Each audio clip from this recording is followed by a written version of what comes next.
Queen, kind of had to fight them off a little bit tonight. Can you kind of describe the vibe of doing that? I'm going to ask you to clarify. Fight who off? TCU? TCU, Yeah, their post players were physical. I mean, that's to be expected. Playing TCU, they like to play physical. Their bigs are real physical in the paint. They'll bump you, scratch you, pull you. But, I mean, it's all part of the game. I don't really get too frustrated at it, but... Were you guys kind of waiting for that breakthrough run, though? Yeah, we knew it would come. We had confidence in each other. We definitely knew it would come. But second half, it was kind of where we decided we were going to separate ourselves from them. Jordan, how did you feel heading into the half, just heading into that second half? Like, what did you guys try to change, and what was working for you? I felt like they were really aggressive, and we didn't respond well at first. I feel like they were pushing us under the basket on rebounds. I feel like we weren't getting off screens as well. And I feel like they were being more aggressive than us, so we knew when we came out we had to be more aggressive with them. We knew that their record didn't reflect who they were, and they were going to fight till the end. And so we knew that we had to play our best to win today. Jordan, what was the key in that late stretch at the end of the third? I believe y'all held them to like one field goal over the last 12 and a half minutes. I think we did. We rebounded the ball on offense better because we had 0 offensive rebounds in the first half, I believe. And I think getting the ball and moving it around more, I think the zone, I don't think it was affecting us, but I don't think we were being as patient at first. And so I think every time we got the ball to the middle and got it rotated around, we got easy shots so that we knocked down. Queen, are you aware that Oklahoma and Iowa State both lost today? You know, I was aware. They told me when I did radio. And I don't like to prey on people's losses, but I will say it puts us in a good situation. So I'm always appreciative of that. Jordan, I guess with 5 games left, I mean, y'all are in position to win another Big 12 championship. What's the key for this stretch run? That I don't think you can look ahead. I mean, as he just asked about Iowa State and Oklahoma and everybody who's at the top, you can't discount anybody that's at the bottom or in the middle because anyone could come out on any night and make more shots or make crazy shots. I mean, you saw tonight, like, there's a lot of crazy shots that went in tonight, and it could cost you a game. So I think just playing one game at a time and not getting caught up with just the people who are in front of you or tied with you. How much fun was it for you guys to see Andrea hit that play? Like going crazy. That was the best thing I saw. It was pretty exciting. I mean, we love AK. She brings like a lot of energy to the team, and she's never complaining. So for her to get out there and get an opportunity to knock down the shot was exciting for all of us. We also call her AK because she's a shooter. She won't tell you that, but that's why we call her that. I thought it might be the initial. No, we got rid of that one. Yeah, she's a killer.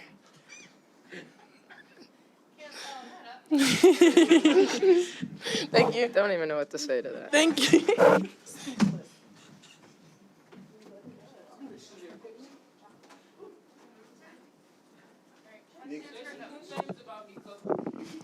Always. Nikki, I'll lead off with the way things fell in the conference tonight. I mean, obviously you're happy to have taken care of business, but what are your thoughts when you look up and see that? You know, I'm grateful to be back where we control our own destiny. I mean, I think that's the biggest thing. When you start 0-2, you know you're going to need help. And so, you know, we've been pretty good since we were 0-2, but you still need help. And now, you know, it puts us back in the driver's seat in terms of controlling our own destiny, not necessarily the driver's seat because we have the easiest schedule down the stretch or anything like that, because I think we've got a tough schedule down the stretch. But, you know, I mean, we just have to take care of each game. I mean, that's what it's about, going 1-0.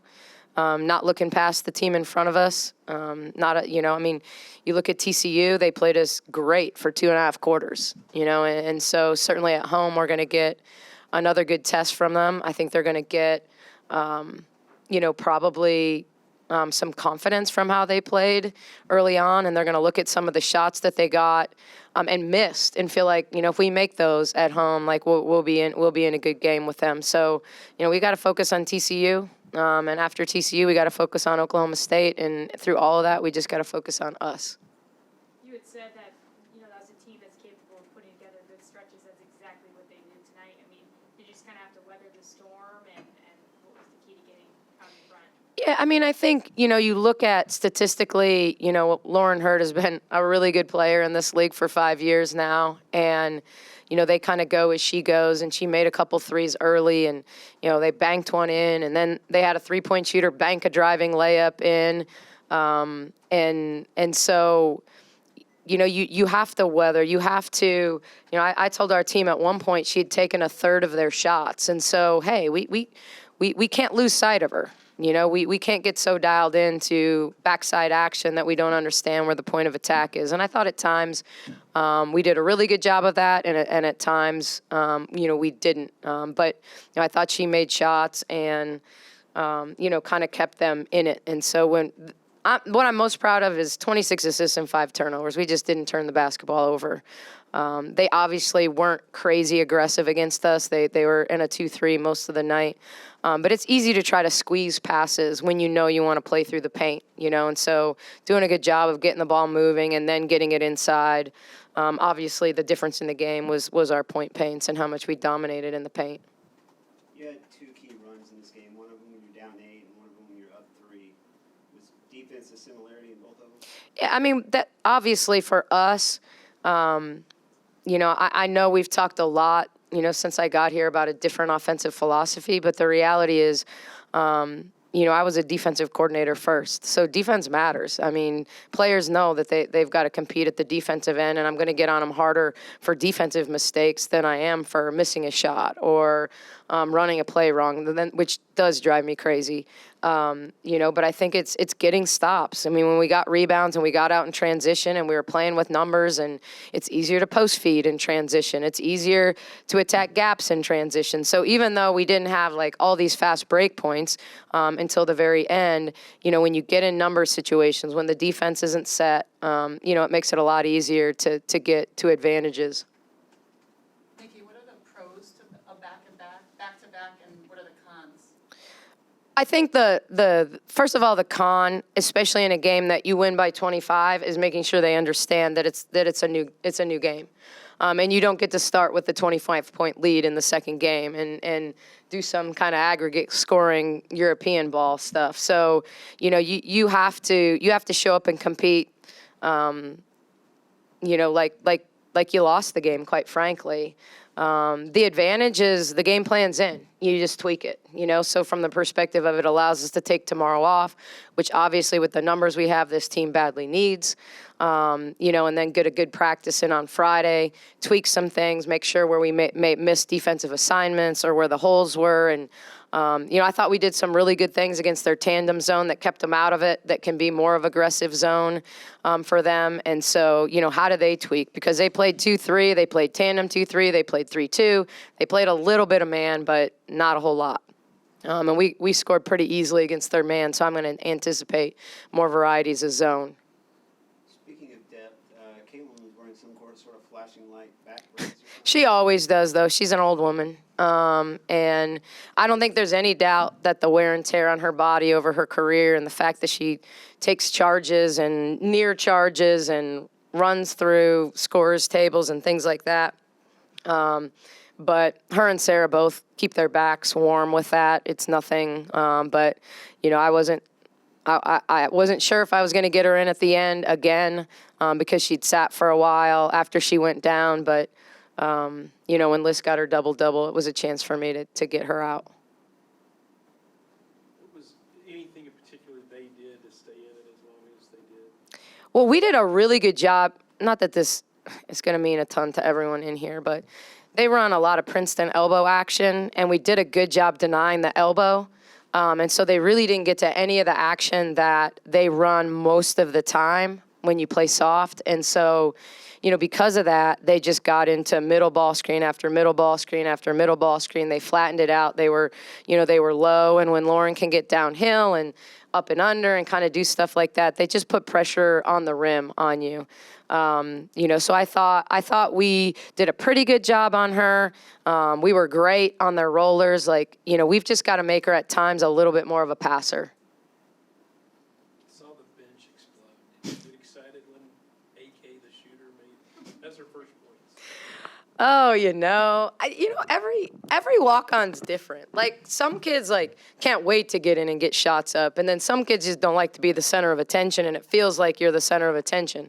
AK's not afraid to get it up though, so she almost went 2 for 2 because that first one was in and out, and when they were in a zone. I just thought, we ran an action, and I wasn't sure she'd even know how to run it, to be honest with you. But she ran it right and got that first one and missed. But she's capable of making threes. I think going from high school to college at first, when we first got her, the difference in the high school and the college 3-point line, kind of got her. I think it's why the corners are a little better for her. The only worry in the corners is she took 2 threes that she didn't step out of bounds. And in practice, I would say 8 out of 10 shots, she's out of bounds when she steps into them just to get it up there. So I was just happy that we didn't get turnovers or with her stepping out of bounds. Yeah, thought our team, for pretty much 3 quarters played pretty sound, good basketball, and they went on a bit of a run there, and we got a little distracted in it, but that's part of our growth and our process that we'll embrace and get better from it. Coach, when you say distracted, was it just that Baylor was making a run I think it was distracted by some mistakes that we were making, and this team wants to win so badly, and so they. Just learning how to process that in a way that you move past it, be where your feet are. It's the next play, next possession. Whether it was a missed open 3 and carried over onto the defensive end, or maybe a missed box out where they get an O board, and not letting that carry over. So just learning how to grow in that space. Reagan, was that encouraging? I mean, just the way y'all played through 3, y'all right there with them. Yeah. Definitely. And, I know our team has lacked a quantity of wins this year that we wanted, and that we wanted and had a vision for at the beginning of the season. But where we're at, and we don't want to miss a single opportunity to grow and learn from it. And this team, I'm just proud that they're continuing to stay engaged, continue to find ways to grow and be better, and keep fighting. Coach, we all know you know Coach Collen. Do you have any comment just on what she's done here and the group she has right now? Yeah, Nikki's a great coach. She always has been. We're on the same staff together and ages ago, and was there when she met her husband, and there at her wedding, and we had our babies around the same time. I'm just really, really happy for the success that she's having, and I think Baylor made a great choice. So in scouting them, do you feel like they're coming into their own in her system? And did you see that a little bit of that tonight when they got pushed? Yeah, I mean, I think they have been for a while. I wouldn't say that it's anything new. So, yeah, I mean, it appears to me she has good buy-in, and players will be better when they buy in. So I've felt like that she's had that from the beginning. Is there anything different that they did in the second half, particularly offensively? I think they stayed a little bit more patient in moving the ball, a couple more sides of the floor, the ball saw.